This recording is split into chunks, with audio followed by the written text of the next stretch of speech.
सौभाग्य प्राप्त हुआ है कि अपने ही गांव के प्राथमिक विद्यालय में बोलने का सर्वप्रथम हम इस विद्यालय की प्रधानाध्यापिका और बगल में बैठी सहायक अध्यापिका और यहाँ पर उपस्थित आंगनवाड़ी आशा बहू और आए हुए सभी बुजुर्ग और नौजवान साथियों को, बच्चों को हम इस मंच के माध्यम से हार्दिक अभिनंदन और वंदन करते हैं। देखिए, आज 15 अगस्त है। 15 अगस्त क्यों मनाया जाता है? क्योंकि आज ही के दिन हमारा देश आजाद हुआ था। ठीक है, मेन कारण यह है कि 15 अगस्त को ही क्यों आजादी रखी गई। 14 को भी रख सकते थे। 15 अगस्त को इसलिए रखी गई कि जापान जैसे देश का राजा उसी दिन सरेंडर किया था। फौजी दादा उसी दिन सरेंडर किया था, इसलिए उसकी याद में हमारे देश के लोगों ने 15 अगस्त को वो दिन चुना। क्योंकि आने वाले समय वो जानते थे कि लोग पंजाब जैसे देश को नहीं जानेंगे कि राजा ने आत्मसमर्पण किया था, इसलिए ये तारीख निश्चित की गई 15 अगस्त। ज्यादा तो नहीं, क्योंकि छोटे छोटे बच्चे हैं, तो बच्चों से संबंधित मैं यही कहना चाहता हूँ कि देखिए, आप लोग मेहनत कीजिए, पढ़िए।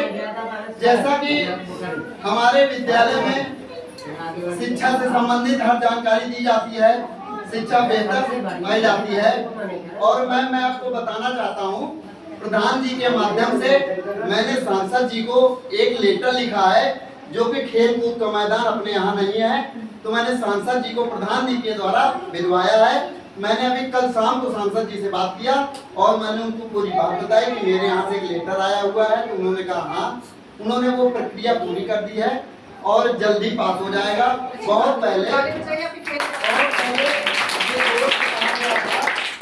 क्योंकि सांसद जी इतना रोड नहीं दे सकते हैं, तो जिला पंचायत के थ्रू ये रोड पास करा दी गई थी। अब नया एक सिस्टम बन गया है कि यहाँ जमीन खरीद लिया है, तो उनको भी रोड की जरूरत है, तो उन्हीं का जो पैसा उन्होंने फंडिंग में पास कराया है और बाकी ये अपने पास जो भी सरकार, ये सरकार के थ्रू ये भी है, तो जो भी है दोनों कंप्लीट हो जाएंगे, तो हम आने जाने में कोई समस्या नहीं होगी।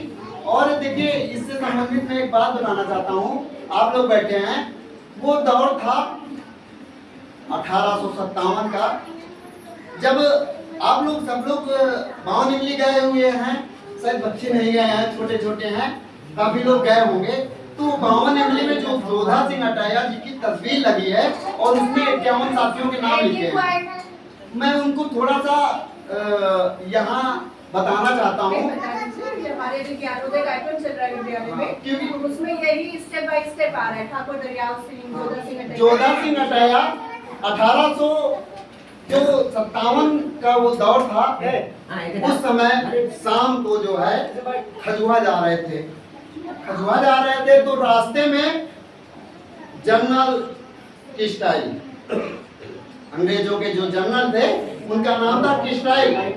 जब उनको किसी मुगल के द्वारा पता चला कि जोधा सिंह अटाया के 51 साथी जोधा सिंह समेत खजुआ किसी काम के लिए जा रहे थे, क्योंकि उसी समय हाल फिलहाल खजुआ में एक जो तानाशाही के कारण उन्होंने, जोधा सिंह अटाया ने एक राजा को पकड़ करके, क्योंकि वो मुखबिर था, तो राजा को पकड़ करके बंदी बनाया था।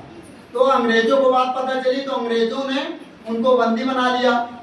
अब 1857 में उनको फांसी लगा दी गई। वहीं पर 51 उनके साथी थे और एक वो थे, तो हो गया टोटल 52 लोगों को 52 इमली में, जो आज 52 इमली के नाम से प्रसिद्ध है, वहां पे फांसी लगा दी गई। और कहा गया, उन्होंने किस्टाइल ने कहा कि इनको अगर किसी ने उतारा तो हम उसको भी यही सजा यहीं पे दे देंगे। तो उनका देह 28 दिन तक वहां लटका रहा। 28 दिन में उनके देह का जो मांस था वो उतर गया, अब कंकाल कंकाल लटका रहा। तभी उनके साथी पहुर के थे, अपने पहुर के महाराज सिंह जो थे, ठाकुर महाराज सिंह अपने 900 सैनिकों के साथ में गए और उनके देह को उतारा 52 इमली से, और देह को उतार करके कानपुर से शायद सटा हुआ महाराजपुर है, वहां पे घाट बना हुआ है, उसी घाट में उनका अंतिम संस्कार किया। तो मैं इसलिए मैं ये बात बताना चाहता हूं कि 1857 और 1947 कई ऐसे दौर आए। एक दौर ये भी आया 13 अप्रैल, क्योंकि बताने में बहुत समय लग जाएगा, 13 अप्रैल 1919 का जलियांवाला बाग हत्याकांड।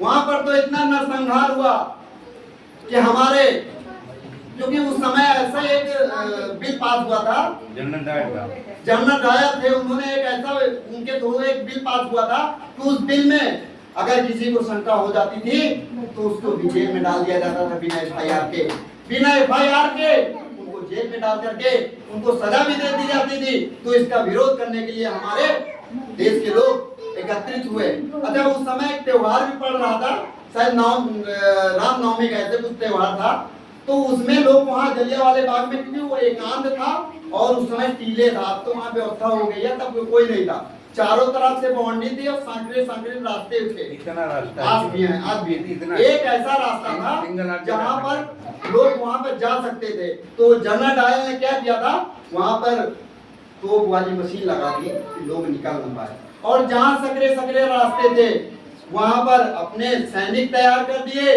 और 1650 राउंड उन्होंने फायरिंग कराई थी। 1650 राउंड फायरिंग करा करके न जाने कितने लोग मारे गए। जो लोग बच सके, छोटे छोटे बच्चे, इतने इतने बच्चे थे, क्योंकि मेला था तो लोग खुशी के, आप दुनिया का मेला लगेगा तो उनसे क्या पता कि मेला में क्या होता है, एक तरफा लोग चले जाते हैं, तो वहां भीड़ थी।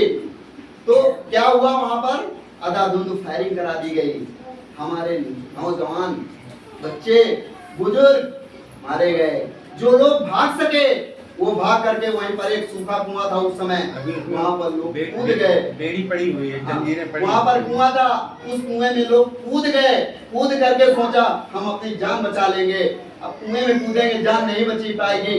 और इतना निर्दयी वो जनरल डायर था कि जब देखा कि सभी लोग मारे गए हैं तो वहां से गुजर रहा था, और जो भी रास्ते में मिल रहा था उसको अपने घोड़े में था और रस्सियों द्वारा उसको घसीट करके मारने का काम किया था।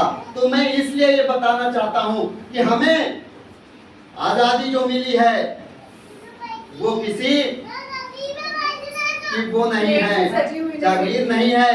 जो हमें आजादी मिली है वो विरासत में नहीं मिली है। हमारे आजादी में न जाने कितने महापुरुषों ने हंसते हंसते प्राण गंवा दिए। मैं आज ये कहना चाहता हूँ कि आज जो हमारे बच्चे हैं, हमारे जो यहाँ पर लोग बैठे हैं, वो अपने बच्चों को पढ़ाएं। कम से कम नौकरी देश नहीं है, हम लोग पढ़ गए हैं, हमें नौकरी मिले या न मिले, नौकरी मिल जाएगी। सौभाग्य की पैसा का कोई नहीं चाहता कि हमें ना मिले, नौकरी मिल जाएगी तो मिल जाएगी, नहीं मिलेगी तो हम अपना जीवन पूरा यही बताने का काम करेंगे और अपने जितने भी साथी हैं, अपने जितने भी हमारे बच्चे हैं, उनको शिक्षा देने का काम करेंगे। इन्हीं पंक्तियों के साथ में हम अपनी वाणी को विराम देते हैं और यहाँ पर उपस्थित सभी लोगों को पुनः हार्दिक अभिनंदन और वंदन करते हुए